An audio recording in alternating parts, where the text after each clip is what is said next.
So I am here with Ewan Dunbar. Ewan, thank you so much for joining me. Becky, good to see you. Yeah, happy to be here. I am so excited because you and I have had so many good conversations. I don't know. I just feel like you and I are just film nerds, and it just makes sense. It's like the world brought us together. I think it was just a friendship that was meant to be. What can I say? Yeah, I don't know. So, Ewan? What is your? I know you've had so many positions in film production. What is your official title right now? Like, if somebody approached you and said, "Ewan, what do you do?" Like, what would you say? So I guess kind of like the best way to describe what I do now is that I'm a development producer and a consulting producer. So it's usually quite early on and kind of like the help on the creative side to sometimes like if it's a good concept to really round out the idea or kind of just give different perspective to the idea and shape it into kind of the idea is kind of like the making it the best version of it that it can be. So sometimes I've seen projects where executive producers kind of come on board and they've kind of got a different vision for it, whereas usually kind of like if an idea is good, there's usually something in there that makes it great. So a lot of what I try and do is go, okay, how do we really put the spotlight on what makes this project great and unique, and how do we kind of translate it into the bigger picture? So now I'm kind of on projects there's some projects where I get on board kind of at the beginning, refine it, and then it goes off on its merry way. And there's other projects that I'm involved with now where I'll be there from the very beginning all the way to the very end. So kind of like looking at footage during the shoot and giving notes on the edit, etc. Now, what was the moment like you knew you wanted to work in film production? Was it something you always wanted to do? Was there just like a transition that happened in your life? I kind of can't really remember a time in my life where movies weren't part of it. So I always loved film, always loved TV, and it was kind of a very strong part of my life from as far as I can remember. And then kind of, I guess it was kind of early teens, something like that, when you kind of start getting into how the movies are made and then thinking, oh, actually, I'd like to one day be part of that process. Never really a conscious moment where it happened. It was just I always loved film and then got really into it and then thought, actually, you know what, this is kind of what I want to do. I can remember like being a kid and seeing like the making of Thriller, like the Michael Jackson video, like with John Landis, and Yeah. watching all that stuff. And it was just like much like yourself. Like I always wanted to be in film, and even like at an early age, like 7 years old, you see the behind the scenes, and you're like, oh my god, you just get blown away by how the whole process works. We had a Laserdisc collection, and I watched. I watched Terminator 2 and being blown away by the graphics. Was there like a movie where yeah, right. Like Terminator, the whole part where the guy kind of like I don't know, like turns into the helicopter and he looks at him, he says, "Get out!" and the guy jumps. I mean, was there like a movie where you were just blown away for the first time with visual effects? Where you're like, "How did they do this?" Like, Yeah, interestingly, my other half, she has nothing to do with well, she had nothing to do with film and TV when we first met. We've been together 9 years now. Then we were talking about it, and she said, and her grandfather was John Landis's DP. get out! So she already knew that I worked in film, so she had this kind of like great thing to kind of like do a good mic drop, by the Whoa, way. whoa! That is impressive. I mean, yeah. I mean, I hope you marry her because she sounds pretty awesome. I mean, to have that in Oh your yeah. DNA, that's pretty. Wow, that's awesome. But yeah, I think you're right. It's kind of when you look at, I think definitely DVD behind the scenes of like how they made it, and then especially like when you start watching these things about the making of movies, and then you're either kind of like into it or you're not. And if you're into it, you start kind of really getting fascinated by, oh, okay, this is how the magic is. This is how the magic is made. And then kind of when I got into kind of like more the storytelling aspect of it, really breaking down what works, what doesn't, why does this work, why does this not work, and kind of really going into that, I think is kind of the fact that it makes it a lot easier to learn about this stuff if you kind of have that fascination for it. And yeah, I think definitely sort of when you're kind of at the age where you're aware of the process of filmmaking, and then you just go, wow, this is kind of just as amazing as watching the movie. Something about a team just collaborating and all these talented people, and and just seeing what everybody can do. And I don't know about you, and I don't know how you feel, but I feel like directors and producers that don't micromanage, that just hire talented people and just let them do their thing. To see Oh yeah, I think yeah, you gotta, when you have a good team, that's something truly special on any budget. If you have a great team around you,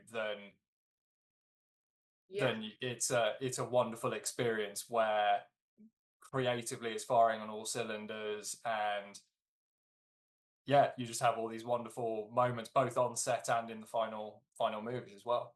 yeah, no, absolutely. Now, was there ever a time, like in your production experience, like where you remember it was just the most stressful thing you ever went through, where something went wrong or something was like, holy crap, like holy shit, like how are we gonna fix this? Like what are we gonna do? And then you had to kind of like, is there anything like that you could remember off the top of your head where you're like, uh-oh, like what's gonna happen now? Oh, moments. There's so many. Yeah, there So are. kind of like so I started off. So I found a creative university that had a film school, so I went to film school for a few years, and then I went off into. I didn't have any background in making movies or anything, so I went to film school, and then afterwards I kind of just did job after job after job where no money or anything, just to get onto set. For every 100 resumes I'd send out, I'd get one job out of it. So it was definitely not banging on the door as hard as I could to get it. But I was very fortunate that I got a job uh, as a trainee assistant director whilst I was still at film school on small but decent budget. It was about probably $5 million budget movie. I was a trainee in the assistant directing department, and then so I kind of went into that route of I've started off as a runner, and then kind of going up in the first AD department, then got into production management, and then producing, and then that led to I did like international sales where you do distribution and stuff like that. For Okay. It's quite kind of cool that having that experience of seeing it from so many different angles, like the industry from all these different angles, both the production side and the business side. But probably the most stressful experience was when I was first ADing my first feature film. There was a whole group of us that we all went to film school together. We'd all specialized in different departments. A friend of mine who he was trying to direct his own stuff. Someone else had gone into art. Someone else had gone into camera and lighting. Someone else had gone into sound. And one day we just kind of, this is a couple of years after we graduated, we were just like, well, we kind of all know different things in these different departments. Why, instead of doing all on other people's movies, why don't we all do it on our own movie? Right. For a few years, we knew people that we could bring in to it. So I brought in a couple of people for the art department that I made good friends with on a shoot that was kind of a bit of a catastrophe because that was for bizarre reasons. It was one of those shoots that was a bit of a nightmare, but you make some very solid friends on those. But so we were kind of like almost a bit of a survivors club of that movie. So I tried to bring them in on as many jobs as I could. And so we kind of went in with an idea of what we were doing. It was super low budget, but it was a month of shooting, most of it in a studio, a week on location, in like snowy mountains in Scotland, where we kind of had to hike to get the equipment up there. But I think because the first AD is a job, I first AD shorts and been in the assistant directing department on bigger shoots. But being in that hot seat where you need to have a crew of it was about 30 people on that. Every department is ready to go at the exact same time when someone's ready to call action. That was a huge education in itself. You're so busy focused on what needs doing next? What do I, because you're always thinking about what's happening right now, but also what's happening in 10 minutes time, what's happening in 30 minutes time, what's happening in 4 hours time. Yeah. All of this information in your head, and obviously stuff goes wrong. There's times where, okay, now we're going into this set, and then it's like, oh, it's not going to be ready for another 4 hours. Right. And that's when you've been planning to be there. So then you need to kind of like think, okay, this is what we can do instead. And because everybody's looking to you to have all of the answers for, especially like even when stuff goes wrong, people just look at you and go, okay, what are we doing about it? And you need to be the person that has all of the answers ready. So you're kind of trying to plan what's going to happen whilst putting out fires in front of you, whilst, why is the catering truck not here? And you're kind of doing Yeah. all these different things. And it was great. It was done with such an amazing bunch of people, but it was long days, and it was super low budget. So you're mucking in with everybody's mucking in with everything, which is a terrific environment to be in. Having to do all of this juggling all at the same time. And then I remember by the time we finished on the last day, we went out, we got very drunk, and then the following, it wasn't a hangover. I had like a head cold, and my body had just been kind of keeping me going for a month solid of hardly any sleep, being the first person there on set, being the last person to leave, making sure that everything is done, planning everything for, because you're trying to get the rest of the shots done whilst also arranging for the next day's call sheet, and so everybody knows where they're going to be the following. And it's an awful lot. It's amazing when you're kind of in that flow state of, you are just processing all of this data and all of these different elements so quickly. I got to the point where every crew member, if they said it'll be ready in 5 minutes, I knew everybody's idea of 5 minutes. It's like, okay, their 5 minutes is more like 8 minutes. This person, when they say 5 minutes, they mean 5 minutes. This person, when they say 5 minutes, it can be anything up to 8 hours. So you're keeping all of this information in your head all the time. And by the end of it, we finished the shoot, went out for the night, and then my body had just gone, I've kept you going for all of this. I'm going to take a vacation now. Do what you will with that. See you later. And so my body had just given up. It was like, I've kept you going for what I need to keep you going for. I'm out. And I remember, I felt absolutely horrible. I got in my car, and the exhaust pipe had fallen off my car. Like on that, it was like, yeah, that's kind of how I feel right now. So Yeah, that's fitting. Yeah. It was amazingly stressful. You kind of feel like a spring that's being coiled up tighter and tighter and tighter all the time. But it was so worthwhile. It was so worthwhile doing that. I've had shoots that have been stressful for reasons of, there's been shoots where, like night shoots and stuff like that, when I was running, that were fantastically badly managed, which are super duper stressful. But I think in terms of a stressful experience, that was incredibly stressful, but I wouldn't have done it any other way, because it was such an education, and it was a great achievement for a bunch of guys and girls who were just winging it. We were just saying, no, we're gonna do this for us. We're gonna do it for ourselves. And it was it was a fantastic achievement just getting it done. Anybody who makes a movie or even finishes a script has achieved something fantastic. Yeah, you never know. And preparation is so important in film production. I'm sure that alleviate. And, like you said, working with a good group of people always makes it a lot better. And, because I remember one time years ago, I had worked on this project, and it's one of those things where it was like you were helping a friend out for free. And you're like, okay, like he calls you up, like, look, can you act in my buddy's film? He can't pay. It's like, okay, that's fine. I have no problem doing that. It's for a friend. But the guy ended up being so unprofessional. And it wasn't even just that he wasn't prepared, but he had a bad attitude. And he just wasn't very appreciative of the fact that everybody was doing this for free to help him out. And on top of that, he had me wrestling the bad guy, like, with a real butcher's knife. Whoa. And yeah, it was one of those things where I got there early thinking we are going to rehearse a bunch of times, but nothing was working because he had the equipment for weeks and didn't test anything. So like Yeah. monitors weren't working. He was like scrambling, and they just ended up cutting it. Like they just called it, and they just took the whole thing down off the internet because it was like an internet live streaming thing.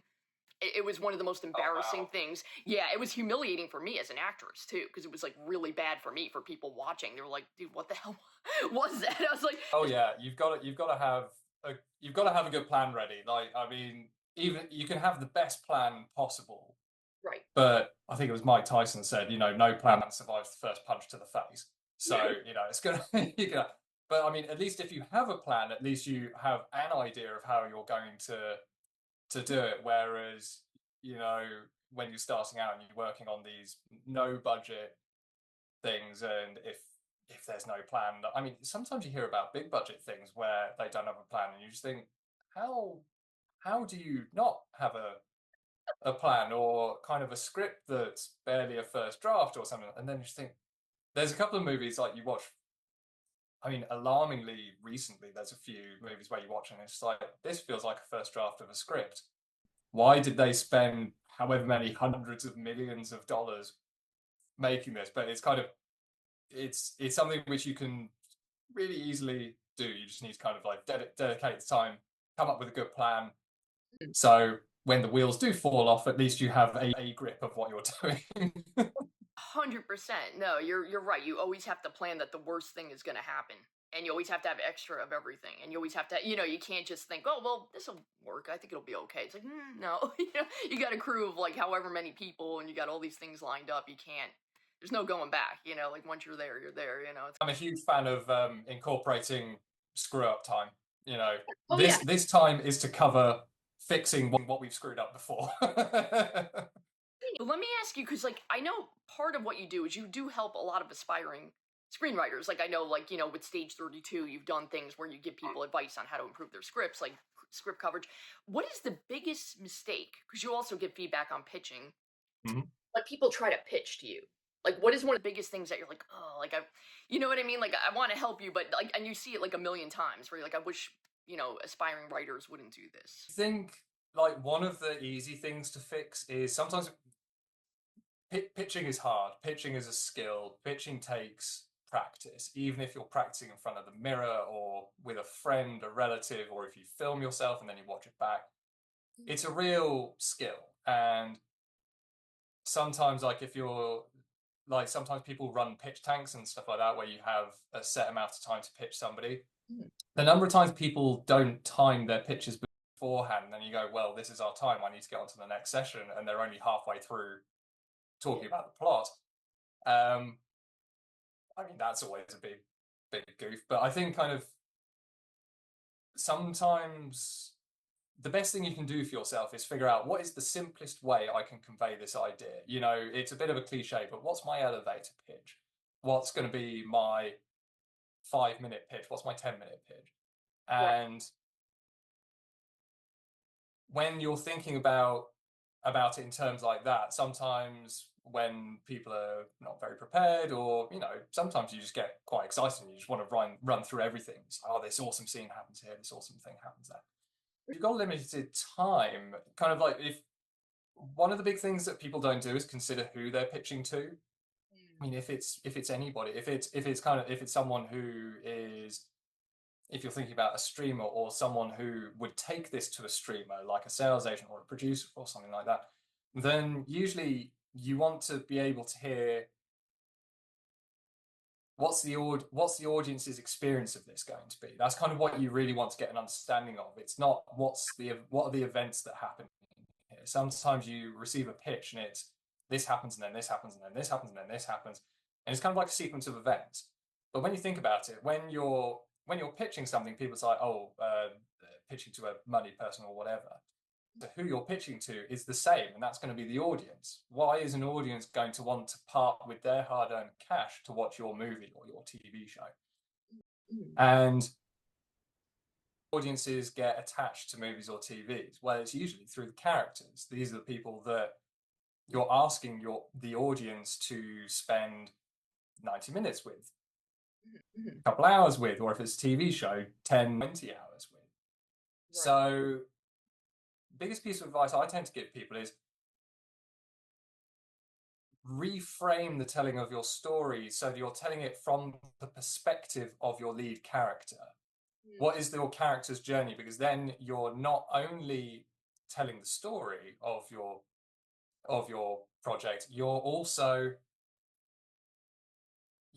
conveying why an audience is going to emotionally invest in what's happening. Understood. Yeah, that makes perfect sense. And that's something which is usually forgotten about. And the end user is always going to be the audience member at home, in the movie theatre, wherever, watching it. But, audiences connect with characters; they don't connect with events. So I think if you can slightly reframe the telling of your story in a really efficient way, but keeping in mind what's going to be the experience of your story from the perspective of the people who are living through it, then you're delivering on what happens, and also why an audience is going to care, why they're going to want to watch your project. Yeah, no, that's a really good way of looking at it. Just, go from the lead character's perspective and make them, connect with the character, right? So they'll actually be emotionally invested, not just like, oh, because I remember watching recently the creators of South Park, and they were talking about how you write a beat sheet. And it was kind of similar, like, I felt like it was similar to, like, pitching, because they were saying, like, when you describe your story, if you talk about a scene, and you find yourself saying, and then the but therefore rule. That's really intelligent. It's a good way of looking at it. Like, if you're like, okay, this happens, and then this happens, and then this, it's like, okay, well, now you're dragging it out. Oh yeah, and for those guys, like, the way that they arrive at the crazy situations in an episode always kind of follows some sort of logic. Right. So with the but therefore rule, it's you're not going and then this happens and then this happens and then people will laugh. It's this happens, therefore this happens, but this happens, therefore this happens. And so you can get to the most absurd outcome, but it has taken some form of logical step to get there, which just makes it all the better for it. 100%. Well, that's like, I used to love, like, the old Simpsons from, like, the 90s, especially, like, the ones where Conan O'Brien was, like, the lead writer. Those were some of the best when he was, like, the head writer. I only learned that recently, that he used to write on The Simpsons, and write properly in its, its golden era, its heyday, yeah. Oh man, like the best ones, the monorail, the moo moo, where where's the moo moo? I mean, man, he was just the best. But I always thought it was so clever what he did. It was non sequitur. Like, you would think the story is going in one direction and something's going to happen, and all of a sudden something would happen. The story would be about something completely different, just take a totally different change of direction. But it kept you intrigued, and it's just, I guess that was the X factor that made his writing different. And, I mean, now the writing's very different. It's not personally for me, but I loved, like, back in the 90s, like, I thought, like, those were just, like, the golden age of writing for TV was the classic ones, yeah. Just so good. But, so now I also know, because I know you've worked on a lot of indie stuff. I know you worked for big studios as well. What are your key takeaways? Like, what are the pros and cons of, like, working for, like, big studios versus, like, smaller indie? Like, what are things you enjoy about each and dislike about each? The food is an awful lot better on the big studio stuff. Sure. World War Z. If anybody hasn't read the book, don't judge the book by the movie. The book is incredible. It's more of a collection of short stories, like an anthology of surviving the zombie apocalypse. But so think what you will of the movie. But oh man, the food was out of this world. It was incredible, so good. So that's probably the key takeaway, especially because it was a night shoot as well when I was on it. So good food goes an awful long way. So I was a crowd assistant director on that, and my job was very, very straightforward. There were a couple of bits that stayed in the movie, but kind of the most of the work that I did was on stuff that got cut. So I had this group of people that were meant to be like Eastern European special forces that were storming this plane because they've grounded it, and they're storming the plane to see if anybody's infected or whatever. It was super easy, because all I needed to do was wait 20 seconds after someone called action, then just say to this group of people, all right, storm the plane. And they did. They screamed, they shouted, waved their guns about, and then someone called cut, and it was like, all right, back here you get. Wait until someone called action again, wait, on you get. So it was a super easy job. um, That's awesome. I think with indies, they're like indies are really good when you're in a crew where everybody knows who they are. Everybody knows what they're doing. We are working on something very small and very cheap, and we're all going to need to pitch in to make this work. That's a fantastic environment. That isn't to say that you don't, it's an industry that attracts big egos. Whether those egos are justified or not, they get attracted nonetheless. So you do sometimes work on indies where you have someone who's trying to big time, and it's like, come on, man, we're all here, we're all doing the same thing. Look around. Right. Yeah, for sure. Ground yourself. So, um, get your head out of the clouds and come back and join the rest of us so we can get this thing done. Yeah, I think like with indies, you end up pitching when everybody's pitching in. That's a great environment to be in, and everybody wants it to succeed. No one's there just to do their job. Everybody's there. Sure. That's a fantastic environment to be in. And kind of on bigger stuff, you get a lot more compartmentalized. Like, this is your job and you're sticking to it. This is, and because it's such a big machine, kind of, each individual department has far bigger responsibility than they would on an indie. I mean, one person can, sometimes the art department is one person and they're the entire linchpin of that department. But because they want it to succeed, which is really good. I think kind of a lot more cogs in the machine, but you end up being a lot more focused on your patch in that regard. So I guess that's kind of those are some of the bigger differences.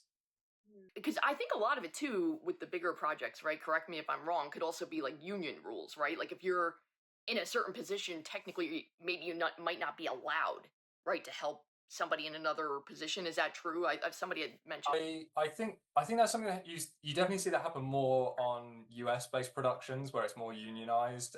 In the UK, it's on bigger stuff. People tend to not really cross over and just do whatever because something needs to be done, and usually it's like, no, that's that department's responsibility, so they need to take care of it in their way. But Yeah, I think also like on some of the bigger projects, especially if you've come in the indie route and then you find yourself on a big project, you sometimes look around and you go, what kind of a movie could some of the people I know make with one day's budget of what this means?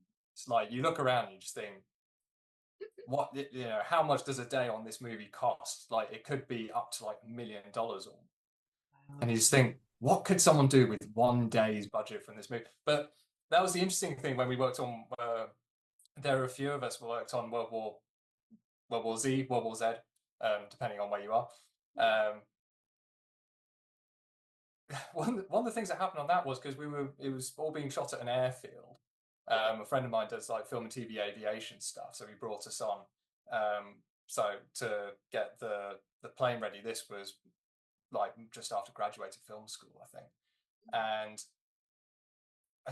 I got that job because I found the first day. I got the job actually on the shoot for that because I just walked up to the first AD and I was like, I'm kind of interested in the AD department. And you're doing crowd work tomorrow, and I've done like, I did a bit of crowd work when I was a trainee AD.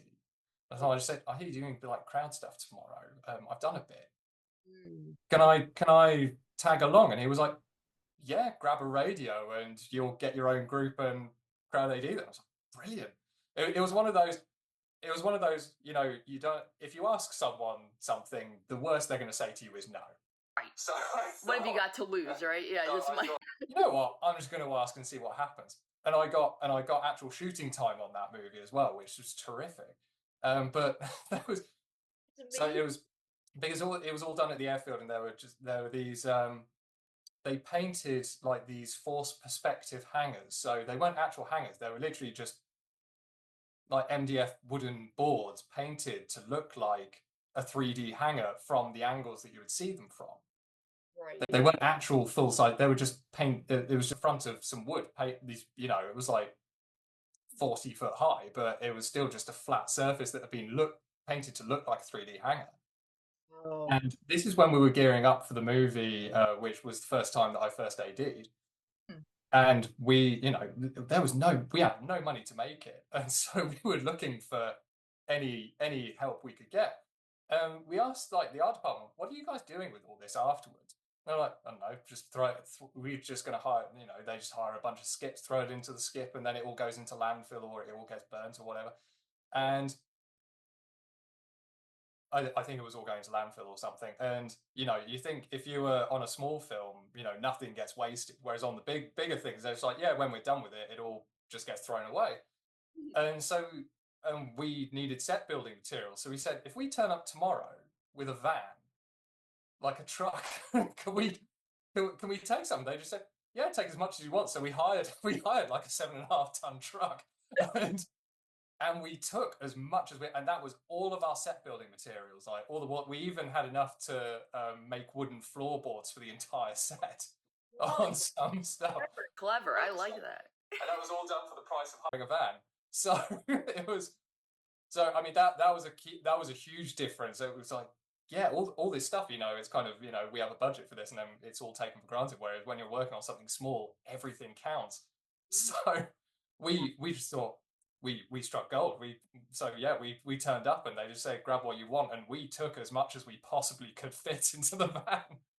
Yeah, it is amazing how with the big budget films, how much goes into just one day of shooting, and how somebody with an indie budget could look at that and be like, man, I could do much with that. It's like insane. It would be such a waste. But no, Well, yeah, we just looked at it and we were just like, man, we could build all of our sets with what they're going to leave behind. So smart. Yes, we can build all of our sets with what they leave behind. Matter of fact, now that you mention it, that's awesome. Now I know you also own Red Stag. Is that now what? First off, what's about Red Stag, and how did you come up with the name for that? So, Red Stag Entertainment is kind of like the banner that I work under for what I do now.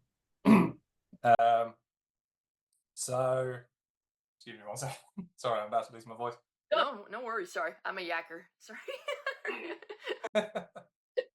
So, Red Stag Entertainment is the banner that I now work under as like an independent consultant. So there's a company in London which I'll be developing their in-house slate with them, but still as an independent.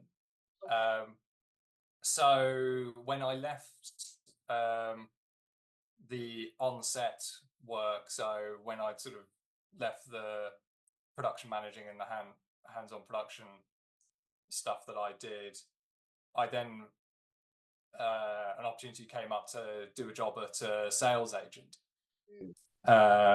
just kind of like starting off as an intern or whatever. And it was a side of the business that I didn't really know much about, because when we made our first feature, me and my friends from film school, we went around the Cannes Film Festival to try and get someone to represent it. We had no idea what we were doing.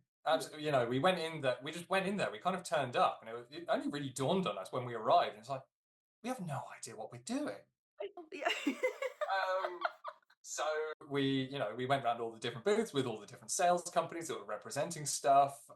Obviously, for the first few days of a film market, no one's interested in picking up new stuff because they're trying to sell the stuff that they've already got. But this was all stuff that we learned because we just wandered in and we're just like, yeah, we don't know what we're doing, but we'll get stuck in and we'll find out. Which for me, it's kind of like how I do a lot of my learning, is just getting stuck in and discovering how it works. Oh, yeah. Like there's so many jobs. I just think, yeah, I learned so much because I kind of fully embraced, I have no idea what I'm doing, so I'm going to learn as much as I can. Like some of my first times on film sets, that's how I learn. So then after doing that, I kind of spent some time at a couple of sales agents companies, really just like learning because once a film is made, its life doesn't end when the edit's completed. It takes on a life after that, where it goes into, often you'll find a sales agent who will represent your movie to international distributors who will buy the rights to show your movie or TV show in their territories. So I spent a few years, kind of like a couple different companies doing that. and then I was at another company for a few years where we were doing sales, but then we kind of got a bit more involved in development because a lot of people were getting, kind of after 2008 financial crash, blah blah blah. People were getting a lot more discerning about what they watched. It wasn't, anybody will pick up something for $3 at a checkout at Costco or wherever. You just pick up a DVD and go, the cover looks wacky. Let's give that a go. If it's terrible, you've not lost too much money. But then people started to get an awful lot more discerning about what they watched, and so a lot of these marketplaces kind of like it was hard. It was kind of harder to make the money, and it was kind of like you used to be able to just grab projects and go, yeah, we'll just sell it for whatever we can sell it. But then you needed to get a lot more discerning about what you were taking on, the quality of what you were taking on, because that's what audiences were doing as well. There's less cash in your pocket. You're going to be a lot more careful about how you spend it. So we started getting involved in projects much earlier on and kind of like reviewing the script, seeing if it was in the right shape for it. And I really enjoyed my time. Well, sort of like, yeah, I did kind of enjoy my time working, doing the sales side of things, because I learned an awful lot about how the business side of the industry works. And it's one of these weird things where it's not kind of like a secret how it works, but it's not really something that a lot of people talk about, is how that whole side of the business works. So I learned an awful lot doing that, but sales isn't what I wanted to do. So I was kind of like a junior salesperson representing brights and stuff like that. But the stuff that I ended up becoming far more interested in was the development side, the creative side of it. And so, I had the privilege of learning, I worked for a guy where he was an amazing salesperson. So I got to learn an awful lot about how that works. But it wasn't my passion doing the sales side of it. And so I left that company a year and a half ago, maybe a bit more, and thought, you know what, development is what I want to do. So I'm going to go and make that my focus. This is what I want to do going forwards. And so I set up Red Stag Entertainment to basically go out and represent me and what I do. And my sort of consulting services doing these things, and I've met some amazing creatives doing it, and some of the projects have gone on to be made with really great cast, and sometimes it's just helping people find their voice as a writer as well, and sometimes they just need to have that perspective. So it's really rewarding doing that. I've met some incredible people doing that. We've had some incredible conversations together as well by doing this as well. So yeah, I kind of set it up because it was the right time for me to say, you know what, I'm just going to go off and follow what I want to be doing in this industry. But it's all of the knowledge that I've had in the past. Even though sales was never my passion, but it was something that I did for a number of years. The knowledge of kind of what international audiences are looking for, and how other companies look at projects, and how they process this and acquire titles as well. That was all fantastic knowledge, which influences an awful lot of what I do now. Awesome. Man, that's really great. Yeah, it's very inspirational that you just went ahead and kind of did your thing and was like, you know what, I could do sales, but I'm a creative guy, and this is what I want to do. And and life's so short, right? You just gotta, and when you enjoy what you do, I mean, you never really work a day in your life. I always love that saying because oh yeah, it's like, although some days it is harder work than others. yeah, yeah. I'm sure it's not all fun and games, but absolutely, no, for sure. But now, is there like a project that you're really, really proud of that you did, and then is there a project that you're really not proud of that you did? Do you want to like talk about those at all, or? When I was freelancing for one sales company, there were Oh man, there are a couple of titles where, again, it was kind of back in the days of hoovering up any project and trying to sell it. There was, you kind of got to tell someone with a straight face what's good about a project, and Yeah. it's like I've seen it, and it's just like, can I honestly, in good conscience, tell this guy it's going to be great?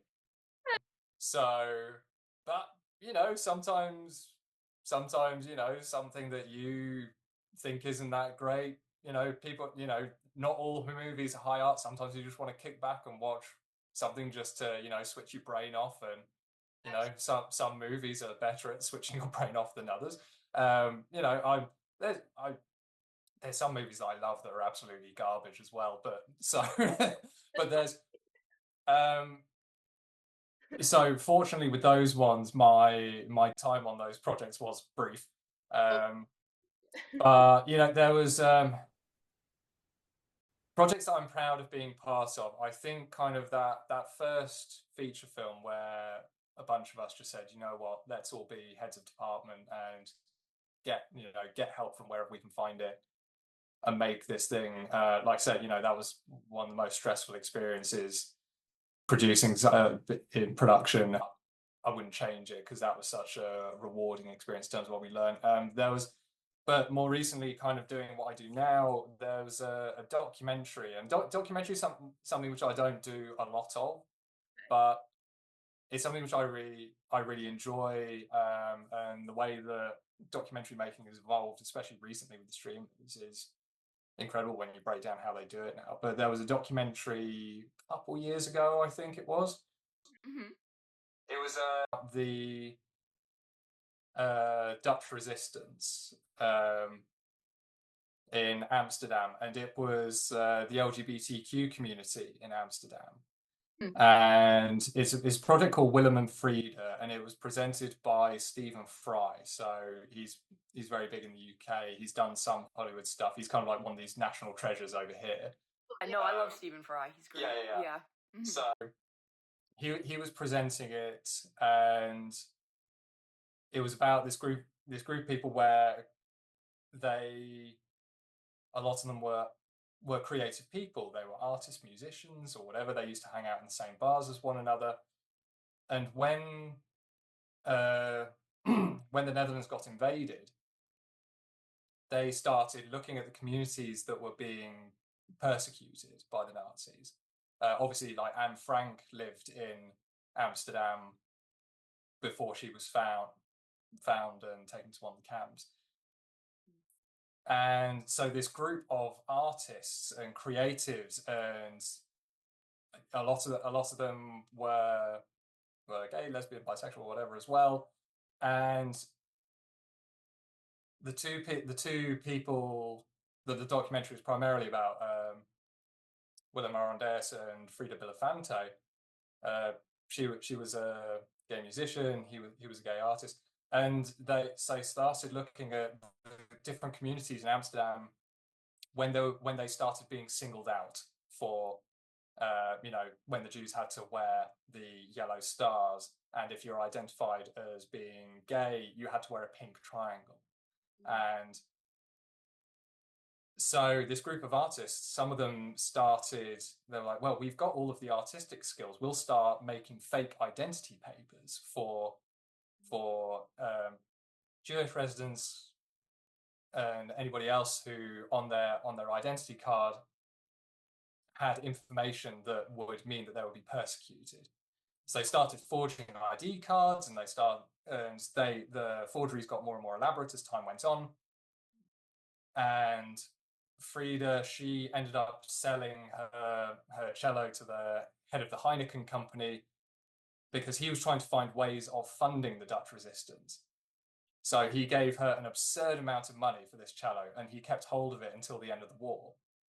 And he was doing all sorts of other stuff because the German soldiers liked their beer, and so he owned a brewery. But what he would do is he would relay the information of how much beer he was sending where, so the Allies would know what the troop concentrations were, because that's where all of his beer was going. And eventually they realized, well, we're forging all these identity papers, but Amsterdam has one of the most comprehensive indexes of its own citizens in this office. And they just went, this guy Willem Arondeus, he just said, "Well, we'll blow it up then." But they're all artists and musicians and stuff. They have no idea what they're doing. So and some of them were tailors. They made fake police uniforms, and they tried to blow up this registry office. It took them about 3 different attempts. One time they outright forgot to bring the detonators for the explosives. But they were so dedicated to innocent people not being harmed, they got a bunch of medical students so they could sedate the guards safely, and drag them away from the building before they blew it up. They went into the building, they set up all the kerosene and whatever. They left a note on the front door saying, "This building is about to be blown up, please step back." They phoned up the fire department and said, "We're blowing up the registry office. If you could take your time on putting out the fire, that would really help us." And because it was so dedicated to not harming anybody, even though they're fighting the worst totalitarian regime that has existed in history of humanity. He was so dedicated to not harming anybody that he went to all these lengths to make sure it all went up. And they did eventually succeed, and most of them were captured and eventually killed for it. But it was such a wonderful story of people in society who are already being outcast by other members in society, and they said, "No, we're going to stand up for everyone regardless." And the way that, and so my part in that, I had a very small part in it. So I'm an executive producer on that. So I helped kind of get the project to the company I was at, and gave notes on kind of like the structure of it a bit and whatever. So I only played a very small part in it, but it was one of these things that was very tragic, but beautifully told, especially by having Stephen involved as well. He's an incredible voice and very sensitive to what he's talking about. So yeah, that was a project that I was very, very proud of the small part that I played in it. Listen, that doesn't sound like sounds like a very important part. You should be very proud. That sounds like a very important film. What was the name of the film again? It's a documentary called Willem and Frida. Frida. And it was broadcast on Channel 4 here, and there's a feature-length version of it as well as a movie, like documentary feature. Awesome. Okay, anybody watching should definitely check that out. That sounds amazing. Is it available? Oh, yeah. It's tragic, but quite beautiful in its message as well. Okay, I'll definitely have to check that out. It's amazing. Wow, very powerful. So to shift gears to something a little lighter, sorry. It sounds really great. I do want to see it. What are your top 3 favorite films? Well, films, and also your top 3 favorite TV shows. Okay, top 3 TV shows. I think it's kind of like one of these things where it's really hard to come up with. I think on both of these. Top 3 TV shows. Okay, so starting from number 3, there's this really obscure comedy here called Green Wing that was about 15 or so years ago. It's really bizarre, surrealist, very British comedy. It's kind of the kind of like surrealist comedy that you get that's part of that heritage of like Monty Python and stuff like that. Like Garth Marenghi, sorry? Garth Marenghi, do you know him? Garth Marenghi's Dark Place. Yeah, that was similar to that one as well. Yeah, that's a good Garth one. Marenghi didn't quite make it into this, but yeah, it's kind of, if you think, it's kind of like the same type of weird sense of humor that shows like What We Do in the Shadows and things like that, except it's kind of like set up as it's not like a hospital drama, it's just a hospital comedy. And it's just like it's really bizarre humor, but I absolutely loved it, and it only ran for 2 seasons. But each episode is an absolute bang. It's brilliant. Number 2, Ted Lasso. Yeah, that's a good one. Yeah, very good. Because it's so intelligently written. It's a comedy. It feels so good, but in terms of like, story structure, character journey, but also the emotional intelligence that it's written with. I remember watching it, just thinking, this is this is proper craftsmanship at work. It works on so many levels, and I've watched it at least 3 times now. So, and you just enjoy it every time. And it's interesting if you kind of watch the other stuff that Brett Goldstein, who he was one of the writers, but also he's the guy who plays Roy Kent, kind of like the slightly more angry, aggressive one. He's one of the writers, and and if you look at his other stuff, you can kind of see where a lot of that emotional intelligence in the writing of Ted Lasso partly comes from. Okay, number 1 TV show, Firefly. Okay, awesome. Very, very good. So good. And again, it's kind of it only ran for 1 season, but every episode knocks it out of the park. It's incredible.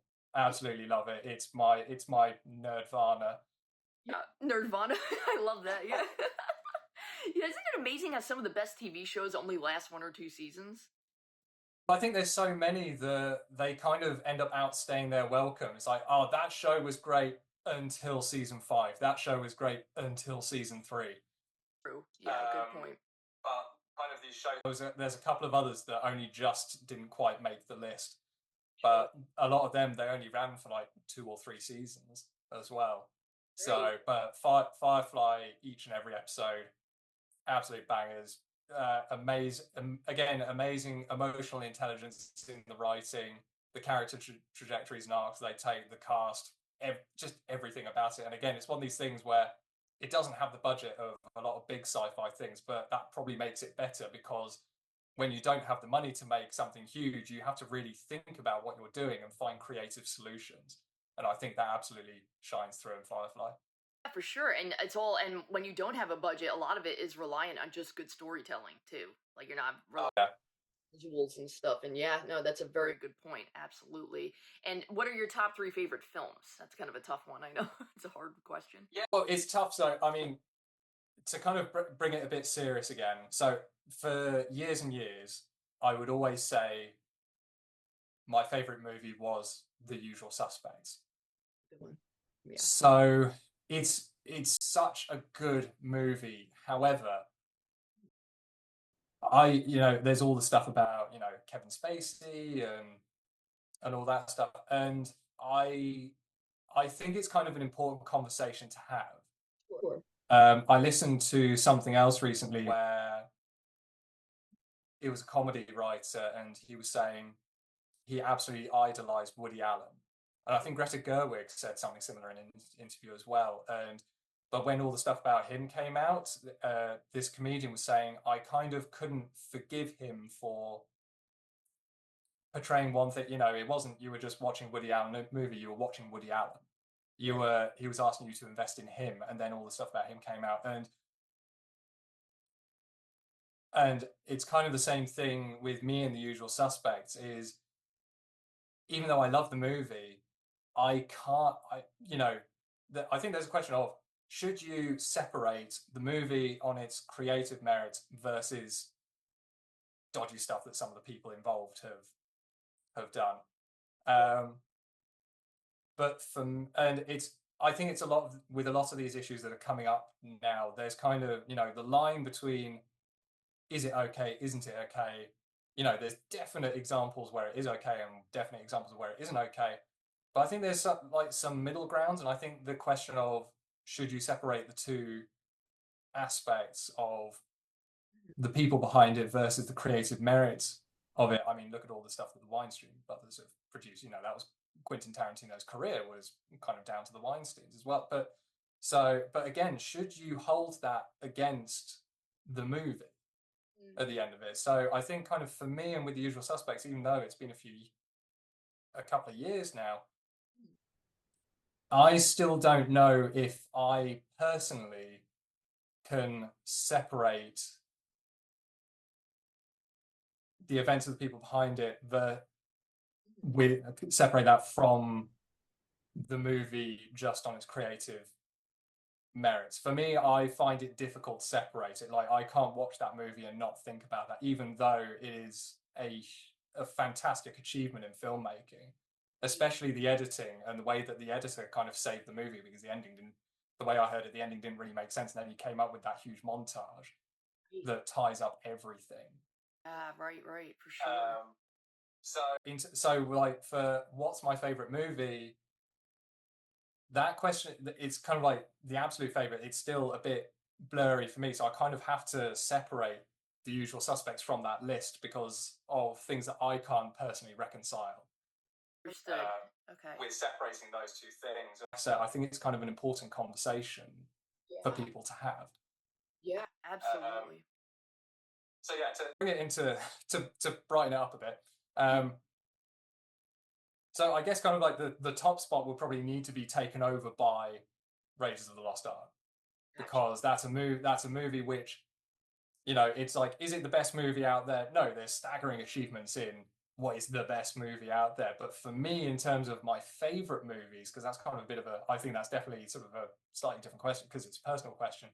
Right. You know, it's, again, I can't really remember a time when I don't remember the first time watching it. It's a movie which is always, you know, my parents probably, you know, now they might have been asked some questions about why did you let your son watch these movies, but so I can't really remember a time when I hadn't watched that. I can't remember a time when I hadn't watched Star Wars, like the original trilogy. I can't remember a time before watching any of those movies. So I watched it for a very, very young age, and Raiders of the Lost Ark just has always been. If I need to remember why I do what I do, I have a Raiders poster in my office just over there. You know, that always reminds me of why I love movies, why I love TV is just like that movie, because, you know, it's the adventure, it's well told, there's character progression, into character development as well. You know, it's got it all. It's got it all going. So yeah, that I think has to take the number one spot at this moment in time for me. Number two, the original Ghost in the Shell. Oh yes, that's a good one too. Yeah. That's always one when people say, "Oh, but my movie's really complex, so it needs to be 3 hours long." Ghost in the Shell's 82 minutes, and 5 of those minutes is like a montage of looking at cityscapes of the city. Like, sure. So you can cut 5 minutes at runtime out, and it's very complex. It really gets you. You know, it's just staggering in, like, visually. It's amazing. The city, like, so you can cut 5 minutes of the whole character in herself and the questions that she's asking about kind of what's happened to humanity in their time frame, and Yeah. kind of, you know, it goes into deep stuff, like, you know, it's kind of almost like, do I have a soul type of questions, but it's handled incredibly well. So yeah, that's an incredible, but yeah, the original version of it. My number three, it's going to be Young Frankenstein. Good one. Yeah, it's a good one. Again, it taps into that bit of me that absolutely loves absurdist, surreal comedy. I can always watch that movie, and it was really tough. But it was between that and Blazing Saddles, and I was like, which one is my favorite? Not just because, oh, I want to have a Mel Brooks movie as my number three. It was, no, honestly, those two I think occupy the same space for me. But I think Young Frankenstein slightly beats it, again because it's so stripped back in how it's made. Because Blazing Saddles has a much bigger budget. Right. Yeah. So I really love the stripped back nature of it. The jokes are just fun. Marty Feldman is incredible as Igor. Gene Wilder, you can just watch him do anything, and you can't not have a big grin on your face. Yeah. Madeline Kahn, again, she's another one of these people that absolutely knocks it out. Like, every line just that any character delivers just knocks it out of the park. Oh, absolutely. Absolutely love it. Well, I remember there was that one part where you could tell they're all trying not to laugh at Marty Feldman. I think it's the part where he's like, you take the blonde, I'll take the one in the turban. Right.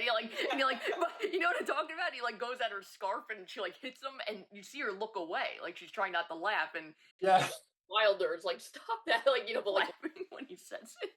It's like there's such good bloopers in that one too. I remember watching the bloopers. I was like, this is just amazing. They had such a good time making it, you know. And he keeps on trying to, he's trying to get him to call him Frankenstein, and so he's like, Igor, and it's like Igor, and it's like, oh, don't people call you Frederick? It's like, no. It's like, well, I'm Igor then.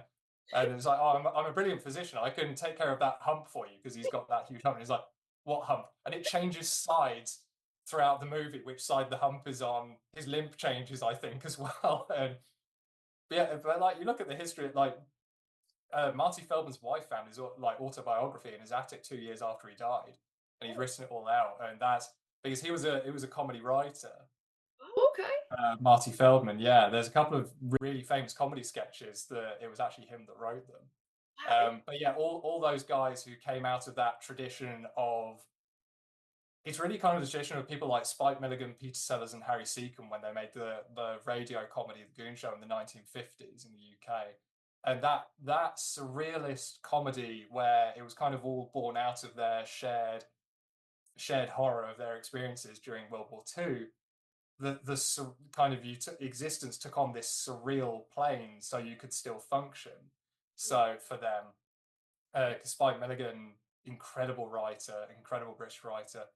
Um, he kind of like wrote all of these comedies, and it's that kind of comedy that stuff like Peter's that was kind of one of the big things that catapulted Peter Sellers as well.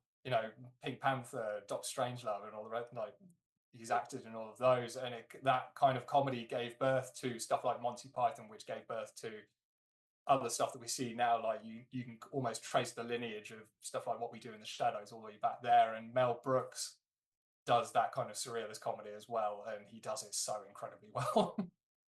Mel Brooks repeats a lot of his same like jokes in throughout his films, but you don't mind it because it works so well. It's like a trademark kind of a thing. Like in Robin Hood Men in Tights, like he has like kind of like this, the mole on his face, kind of similar. Yes. Feldman has the hump, and he's like, oh, "Sir, wasn't the mole on the?" And he's like, "I have a mole." He's like so upset. It's like, so good. I love Mel Brooks for sure. Now, Oh yeah, I feel as if I got really film nerdy on that as well. So going into the lineage of surrealist comedy from radio shows in the 50s, but oh, that's great. That's what this is all about, and it's good to go back. Like I was talking to somebody recently about how like one of my all-time favorite shows is the original Twilight Zone. But you could go back into like Tales of Tomorrow, which is way before the Twilight Zone, and it was almost like a stage play television show that kind of inspired. And there's one episode called I think it's called What You Need, and they did an exact version of that on the Twilight Zone. So they obviously gained inspiration from that, and like Richard Matheson, obviously such a good writer and stuff. But I guess my last question, this is kind of a fun one. Do you think there's anything filmmakers can learn from watching awesomely bad movies? Is there a benefit to watching a really shitty movie? I mean, you can get an awful lot of fun out of watching really bad movies. I guess, are you talking about sort of like objectively, this is a terrible movie, or movies where it's like, this movie is so bad, it's good? Like, yeah, like that, like Ed Wood or something, like Plan 9, like if you watch something like that. Like, it's one of these things where like sometimes people say like, what's your guilty pleasure? And it's like, I am not guilty about this because I absolutely love Con Air for all the wrong reasons. Right. The dialogue is outrageous at times. It's just kind of like, and The Rock and stuff like that. It's like, but I love them, but there's so much that it's just like, this on paper should be terrible, but it's fantastic. Because I think one thing to remember is a lot of the time movies are just meant to be fun. Sometimes it's like, oh, what's objectively good, what's objectively bad, and then you end up having a very highbrow conversation about it. And it's like, yeah, but John Malkovich in Con Air, he's amazing. So because he's you have some actors that are incredible actors in this really goofy movie, and somehow it all works. I think kind of like there's movies like The Room, which the Tommy Wiseau The Room, which it's one of these movies where I've seen all of the clips of it, where I feel as if I've seen the movie because I know what happens and I've seen all the different clips, but I've never actually sat and watched it from start to finish. Right. And there's this Michael Flatner, the guy who did like started Riverdance or something, where it was like it's meant to be this like spy espionage thing, and I've seen a breakdown of it, and that's meant to be pretty horrendous as a movie. Like there's this guy in his like 60s who like danced for a living, and he has this fight with this guy who's like twice his size and half his age. Yeah, miraculously he wins. It's not like he outsmarts his opponent. He physically gets the better of him. It's like, no, he didn't. Look at him, like he's huge. And I watched Moonfall. I watched recently. Yeah. Halle, I think it's they did like Independence Day, starring Halle Berry in it as well. And basically, the moon is going to crash into the Earth. And me and my other half, it was like an afternoon where we were just like flicking through. It's like, oh, what's on? And we saw this, and we were just like, wow. And we thought about placing bets on how long we were going to last into the movie before we stopped watching it. And we sat and watched the whole thing. Wow. It was, you couldn't look away. It was, you know, it was terrible. It was spectacularly bad. Everything about it was bad, but you couldn't look away. And then when the credits rolled, we were just thinking, I'm amazed we sat through it, but yeah, it was kind of incredible in that sort of thing. But yeah, I guess like sort of, I guess when you watch a movie and when you're a filmmaker, when you're in filmmaking, you watch movies differently. You're less lost in the if a movie, if you're a filmmaker or you're really into the making of movies and stuff, it's much harder to just get lost in a movie. True. That's a good point. Because you're always looking at, oh, how did they do that? How did that happen? Oh, hang on, that's a bit of a goof. And so like sometimes you go, wow, that was a bit of a leap in logic, or oh, this character was really against this, but now they're absolutely fine with it. That was a bit of a, it's kind of the curse of getting into this business, is you can't just sit and watch and enjoy a movie. It's very rare to just kick back and just objectively, like, it's like you're too analytical. Like you notice every little like, ooh, like, you know, like, oh boy. Yeah. So I think that, and I think if you're watching a movie like that and you go, if it's a movie where it's not it's so bad it's good, it's an objectively bad movie. Sure. I think if you go, that was terrible about a movie, but then you go, but you get under the hood and go, but why did that not work? Or if something just feels off or unearned in a movie or a TV show, you just go, why does it feel like that? Then you can really use your gut instinct to kind of educate yourself almost if you're a filmmaker. Because sometimes you see on forums like sort of, oh, what movies are terrible that you should watch to learn from. I think it's, you can do that. You can read scripts as well, where it's like, wow, that's not particularly well written. But I think it's just as, or probably more important, when you love something, when you read a book or you watch a movie or a TV show that you absolutely love, use that same attitude, really deconstruct, why did I love that? What about that really worked for me? And again, that was something when I was watching Ted Lasso. It came at a time in my life where, a lot of the movies and stuff I've been talking about, they're ones which I watched when, like, sort of before I had a career in the movie industry. And Ted Lasso was something that I definitely watched when I was well into it. And it was kind of, you analyze it from every different perspective and see why it works and why it's so strong, why you have such a strong connection as an audience member to it. So I think it's kind of like, it's as fun as it is to sometimes bag on stuff. I mean, like I said at the beginning, anybody who's written a script or even completed a movie has made a phenomenal achievement. Right. It's important not to forget that. Right. So yeah, I think there is stuff to be learned about from movies and TV shows which aren't bad, but so long as you are personally deconstructing it, it's like, okay, but because it's always about the audience at the end of the day. Yeah. All these things are always about the audience at the end of the day. I'm kind of the belief, philosophically, obviously, legally, when a movie's made, the rights still hold with whoever's made it. But philosophically, I feel like when you've made a movie and it's released into the world, it's for the audience then. It belongs to them. Okay. You don't make a movie just because you're the only person who's going to watch it. You make a movie to share that with an audience. So like when I'm looking at stuff, I'm always thinking about the audience experience of it. And when pitching stuff, it's always, how do I convey the audience experience of this? How are they going to connect with these characters? And so I think for you as an audience member, if you can identify that in yourself, it's going to make you, why does this thing in this movie work for me, or why does this thing in that movie not work for me? As long as you're always asking those kinds of questions, then if you're a writer, director, or whoever, you will make yourself better, because you're asking these questions of yourself as an audience member, and then it means when you're making something to show to an audience, you have an understanding of what they're getting out of it. Okay. Yeah, that's really great advice. No, that's awesome. Thank you so much, Ewan. Yeah, thank you for everything. Thank you for taking the time to be here. I think this is really going to help out a lot of aspiring filmmakers, your advice and hearing all your anecdotes and, just all your insight. I really, really appreciate you being here. Oh, no worries. It's an absolute pleasure to talk about this stuff. Like I said, I think sometimes when we end up talking about scripts and stuff, we end up kind of having about an hour just basically being nerds about stuff, which is terrific, because I always feel as if if you work in movies and you're a nerd, you're just a nerd who found their vocation. It's terrific. Absolutely. It's so much fun to do.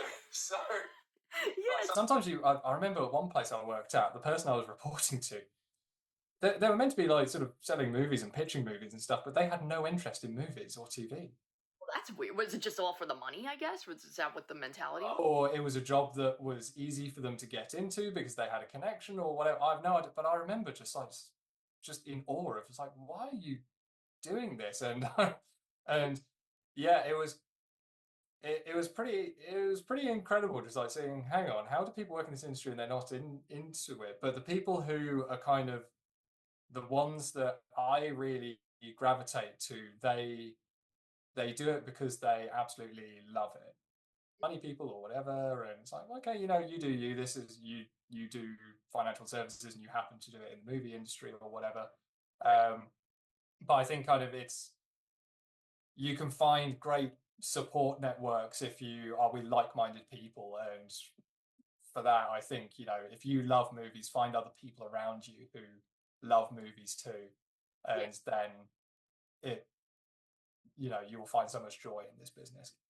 Yes, absolutely. Yes, and thank you again.